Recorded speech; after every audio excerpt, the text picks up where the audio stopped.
আমাদের fire sports BD tournament app থেকে withdraw করার জন্য আমাদের ফায়ার স্পোর্টস বিডি টুর্নামেন্ট অ্যাপটি ওপেন করে দেবেন। ওপেন করার পর টুর্নামেন্ট অ্যাপের হোম স্ক্রিন আসবে। এরপর আপনারা নিচে প্রোফাইলে ক্লিক করবেন।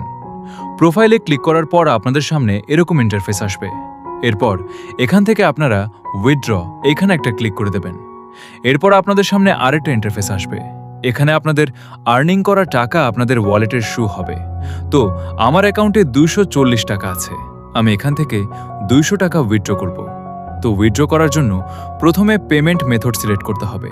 তো এখানে বিকাশ, নগদ, রকেটের মাধ্যমে আপনারা পেমেন্ট নিতে পারবেন। তো আমি বিকাশের মাধ্যমে পেমেন্ট নেব। তার জন্য আমি বিকাশের উপর একটা ক্লিক করে দেব। এরপর নিচের দুইটা অপশন আছে, একটা হচ্ছে মোবাইল নাম্বার, আরেকটা হচ্ছে উইথড্র অ্যামাউন্ট। তো প্রথমে আমরা আমাদের বিকাশ নাম্বারটা দিয়ে নেব। তো আপনারা যে পেমেন্ট মেথডে টাকা নেবেন ওই নাম্বারটা দিয়ে নেবেন।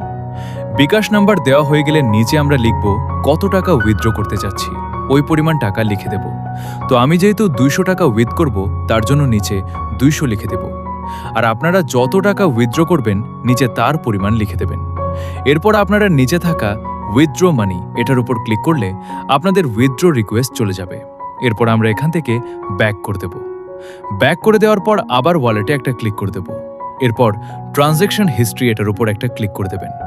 ট্রানজ্যাকশন হিস্টোরি এটার উপর ক্লিক করার পর আরেকটা নতুন ইন্টারফেস আসবে। এখান থেকে আমরা উইথড্র ট্রানজ্যাকশন এটার উপর একটা ক্লিক করে দেব। এখানে দেখতে পাবেন আপনার উইথড্র দেওয়া টাকা পেন্ডিং আছে। তো যখন আপনার বিকাশ অ্যাকাউন্টে টাকা আসবে তখন এরকম একটা নোটিফিকেশন আসবে।